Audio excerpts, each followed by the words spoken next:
This video explores, was life really better in 1960s Britain? The truth revealed. If this brings back memories, please let us know where you're watching from in the comments. Don't forget to like and subscribe for more nostalgic journeys through British history. Was life really better in 1960s Britain? The truth revealed Part 1. The 1960s shimmer in our collective memory like a golden age. We picture mini skirts, the Beatles, and carefree summers. But was life genuinely better back then? Or are we viewing the past through rose-tinted spectacles? Let's discover the truth behind the nostalgia. Picture Britain in January 1960. Harold Macmillan sat in number 10, telling us we'd never had it so good. In many ways, he was right. After the austerity of the 50s, families finally had money to spend.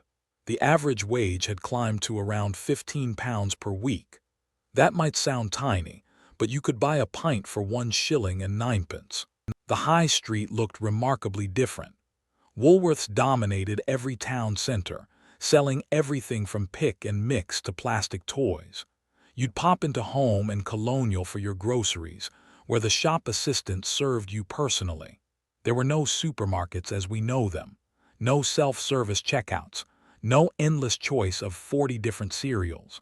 Shopping took time. You'd queue at the butcher's, then the greengrocer's, then the baker's. Each shop specialized in one thing and did it properly. The fishmonger knew exactly when his catch had come in. Your local grocer ordered items specially if you asked. This personal service created community bonds we've largely lost today. Food prices tell a fascinating story. A large white loaf cost 9 pence in 1960. A pound of butter would set you back 2 shillings and 4 pence. Tea was 2 shillings per quarter pound. Families spent nearly a third of their income on food alone. Compare that to roughly 10% today, and suddenly those wages don't stretch quite so far. The British diet remained stubbornly traditional. Roast beef and Yorkshire pudding on Sundays without fail. Monday meant cold meat from Sunday's joint. Fish and chips on Friday, whether you were Catholic or not. Spaghetti came in tins from Heinz. And garlic was something you'd only heard about in exotic holiday destinations. Speaking of holidays, most families holidayed in Britain. Blackpool, Scarborough, Brighton. These seaside towns thrived every summer. You'd stay in a boarding house where the landlady served breakfast and an evening meal. Packed lunches came wrapped in greaseproof paper for beach trips. Foreign holidays existed only for the wealthy few. Spain was as exotic as the moon. Home life centered around one room. The living room contained your only television, your only source of heating, and where the entire family gathered. Central heating was a luxury found in fewer than 5% of homes. Instead, you'd huddle around a coal fire or paraffin heater. Ice formed on the inside of bedroom windows during winter. You got dressed under the bed covers. The television itself offered just 2 channels, BBC and ITV, nothing more. Programs ended around midnight, then you'd watch the test card until broadcasting resumed. No remote control meant actually getting up to change channels. Families watched together because you literally had no choice. Coronation Street had launched in December 1960, quickly becoming essential viewing. Getting around presented challenges we've forgotten. Car ownership stood at roughly 30% of households. Most families relied on buses, trains, or bicycles.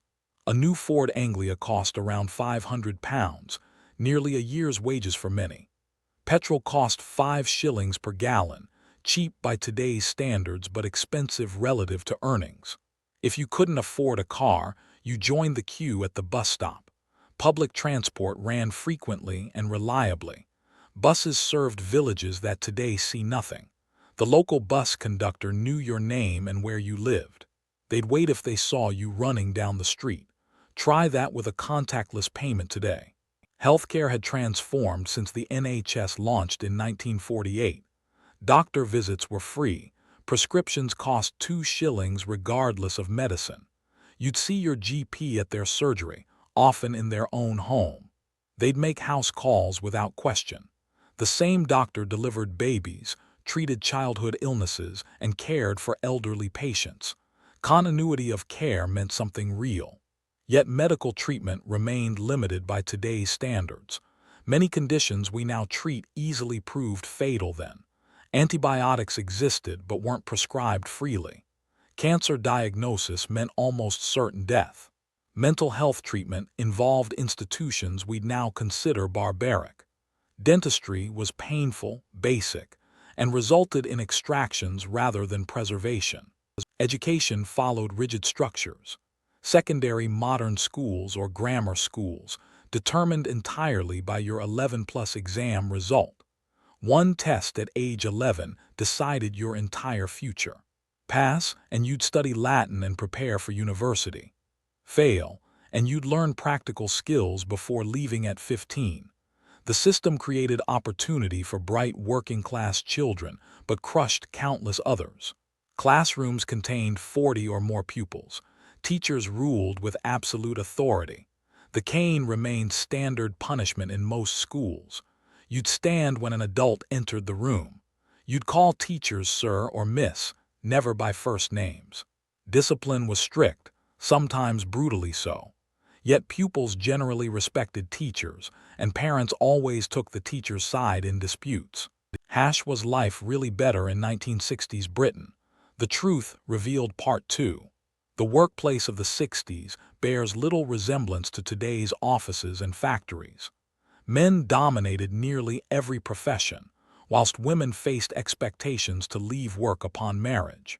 The marriage bar, as it was known, forced female teachers, civil servants, and bank workers to resign once they wed. Society simply assumed a woman's place was in the home. Those women who did work earned significantly less than men for identical jobs. A female secretary might take home £8 weekly, whilst her male colleague earned 12 for the same role. Equal pay legislation wouldn't arrive until 1970, and even then, enforcement remained patchy. We accepted this inequality as natural, as simply how things were. Factory work provided steady employment for millions.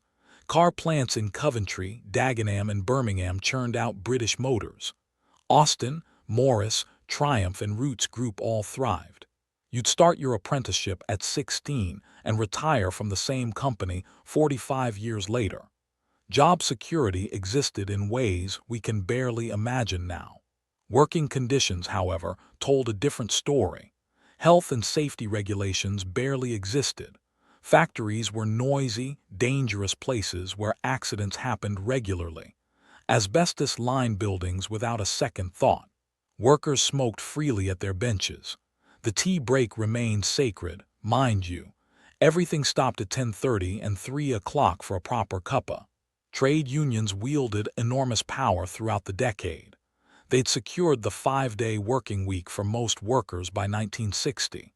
Saturday mornings still meant work for many, but the 2-day weekend was becoming standard. Bank holidays gave everyone time off together. The whole country seemed to close down simultaneously. Evening entertainment centered on pubs and social clubs. Working men's clubs thrived in every town, offering cheap beer and entertainment. You'd pay your annual membership, then enjoy concerts, bingo, and comedians for pennies. These clubs provided the only nightlife for ordinary families. Women were often restricted to certain rooms or times. The pub remained a male domain in many areas. Women who entered alone faced judgment and suspicion. Respectable ladies drank port and lemon or babycham in the lounge bar, never pints in the public bar. Last orders came at 10:30 sharp, 11 on Saturdays. Licensing laws reflected Victorian attitudes about controlling the working classes. Young people, though, were creating their own culture. Coffee bars sprang up everywhere, serving frothy coffee and playing the latest records. The Gaggia machine hissed and steamed in every trendy establishment. Teenagers gathered around jukeboxes, feeding in sixpence for 3 plays. This was their space, away from parents and traditional pubs. Music transformed everything during the 60s. Before the Beatles, British pop meant pale imitations of American rock and roll. Suddenly, Liverpool, Manchester, and London produced bands that conquered the world. You'd hear the Beatles on the Light program, then rush to the record shop to buy their latest single for 6 shillings and 8 pence. Record shops became cultural centers. You'd flip through racks of vinyl, listening to tracks in wooden booths before buying. The staff knew their music and would recommend new releases. Albums cost around 35 shillings, a significant investment. You'd treasure each purchase, playing them until the grooves wore smooth. Radio offered limited options compared to today's endless choice. The BBC Home Service, Light program, and Third program provided all broadcasting.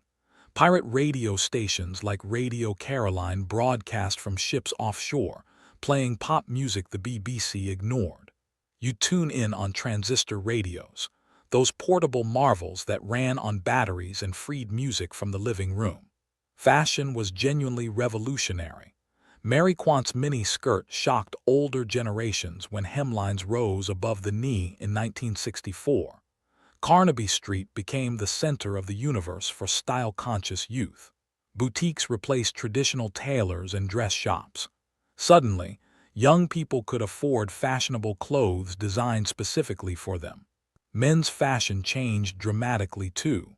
The stiff suits of the 50s gave way to slimmer cuts and brighter colors.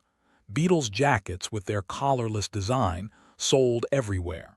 Teenage boys grew their hair longer, horrifying fathers who'd maintained military short back and sides. The generation gap became visible in haircuts alone. Yet beneath this glamorous surface, poverty persisted. Slum clearance programs demolished Victorian terraces, moving families into new tower blocks. These concrete giants promised modern living with indoor bathrooms and central heating. Initially, residents loved them. The problems would emerge later, but in the mid-60s, a flat in a high-rise felt like luxury. Older housing stock remained grim. Outside toilets still served thousands of homes. Tin baths hung on yard walls, filled laboriously with water heated on the stove. Many homes lacked hot running water entirely. You'd wash at the kitchen sink or visit the public baths for a proper soak. Privacy was a luxury the working classes rarely enjoyed. Attitudes towards race and immigration reveal uncomfortable truths about 60s Britain. Commonwealth citizens faced discrimination despite legal equality. Signs in boarding house windows read, "No Irish, no blacks, no dogs," without shame or legal consequence. The 1965 Race Relations Act made some discrimination illegal, but changing laws couldn't change hearts overnight. Crime rates were rising, though they remained low by modern standards. You'd still leave your door unlocked during the day. Children played outside unsupervised for hours, yet moral panic about youth crime filled newspapers. Mods and rockers clashed at seaside resorts, creating headlines far exceeding the actual violence. Society feared its young people were running wild. So was life truly better in 1960s Britain? The answer, frustratingly, is both yes and no. Community bonds were stronger, jobs more secure, and streets safer. Yet opportunities were limited, prejudices were widespread, and comfort was hard-won. The past was different, sometimes better, often worse, but never quite as simple as nostalgia suggests. We remember the mini skirts and Beatles songs, forgetting the cold bedrooms and limited choices. Perhaps that's the real truth about the 60s. It was simply another time, with its own unique blend of progress and problems, just like today.